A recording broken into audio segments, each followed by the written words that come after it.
आते हैं। ठीक है, वैसे इसको इधर लेके आओ।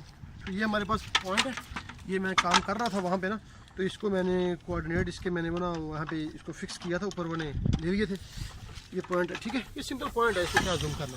और ये सिंपल स्टैंड है हमारा ना, बेस का जैसे टोटल स्टेशन का स्टैंड होता है, वही चीज़ है, इसमें कोई ख़ास चीज़ नहीं है। इसको आप नॉर्मल लॉक करने के बाद आप इसको खोलेंगे। ठीक है, खोलने के बाद कोशिश करें इसको इसके ऊपर सेंटर इसका हो। ठीक है, अगर नहीं है तो वही पंजाबी तरीका, पत्थर से चेक कर लें, तो पत्थर दो।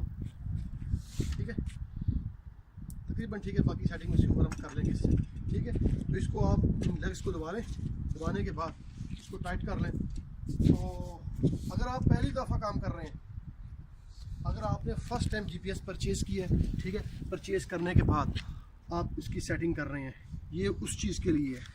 मैं आपको मेक श्योर कर दूं, अगर आपने जीपीएस परचेज़ किया है सोकिया के शोरूम से और फर्स्ट टाइम आप बेस सेट कर रहे हैं, ये उसके लिए है, क्योंकि इन दोनों रिसीवर्स में कोई डिफरेंस नहीं है। एक को हम एज ए बेस इस्तेमाल करेंगे और एक को एज ए रूवर इस्तेमाल करेंगे, फ़र्क इनके नंबर्स में है। ठीक है, ये देखें, ये सीरियल नंबर है, लास्ट 3 फिगर देखें 699। ठीक है, और ये जो रिसीवर है इसकी फ़िगर चेक करें, लास्ट 3 फिगर 702, इसमें रूवर आर लिखा हुआ है। असल में होता क्या है, जब आप एक दफ़ा सेटिंग कर देते हैं ना, तो डाटा कलेक्टर में वो सेटिंग सेव हो जाती है। तो जब हम इसको ब्लूटूथ के साथ इसको कनेक्ट करते हैं ना, तो यही 2 नंबर शोर उसके ऊपर वो हाईलाइट होते हैं, और इन्हीं दोनों नंबरों से ना हमने वो अपनी बेस पहचाननी होती है, और डाटा कलेक्टर दूसरी बेस को जो पॉइंट होता है ना वही शो करता है, उससे हम उस रूवर को पहचानते हैं। तो मेरे पास चूँकि पहले कन्फर्म है, तो मेरे पास ये बेस है। ठीक है, तो मैं इसमें बैटरी लगाता हूँ। बैटरी का सिंपल तरीका वही है। ठीक है, ये बैटरी के 2 साइड्स हैं, इसमें आप रख के इसको आप थोड़ा सा पुश करेंगे आगे की तरफ, तो ये बैटरी लग जाएगी। ठीक है, इसको आप दबा के ये बैटरी लग गई है। उसके बाद इसको आप लॉक कर दें। ठीक है, उसके बाद एक ये पोर्ट है और एक ये रॉड है। ठीक है, इसको लेके आएंगे हम, सॉरी उससे पहले हमारी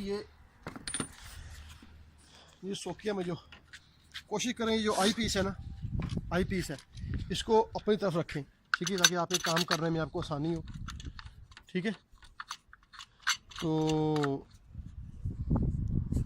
तुम उस साइड भेजो ना ज़रा। ठीक है, आई पीस को अपनी तरफ रखें, ये जो आई पीस है ये वाला। ठीक है, जब आपने लगाना है तो इसको अपनी तरफ रखें ताकि आपको नीचे से नज़र आए। इसको हल्का सा टाइट करें, ज़्यादा टाइट करने की ज़रूरत नहीं है। पहले इसकी सेंटरिंग करनी पड़ेगी, वही जिन लोगों ने सोकिया पे काम किया हुआ है ना, तो उन लोगों को तो पता होगा ना इसकी सेंटरिंग कैसे करते हैं।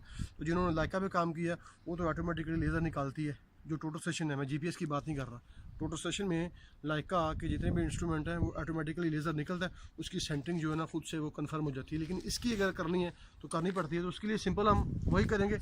इसको पहले अंदर से आप सेट कर लें इसको। ठीक है, सेट करने के बाद अपने पॉइंट को लोकेट करें, जहाँ भी आपका पॉइंट है।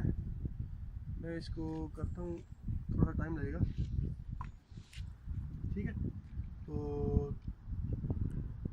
तब तक मैं इसकी सेंटरिंग कर लूँ, तो इंशाल्लाह अगली वीडियो में आपसे मिलते हैं। ओके, खुदा हाफिज़।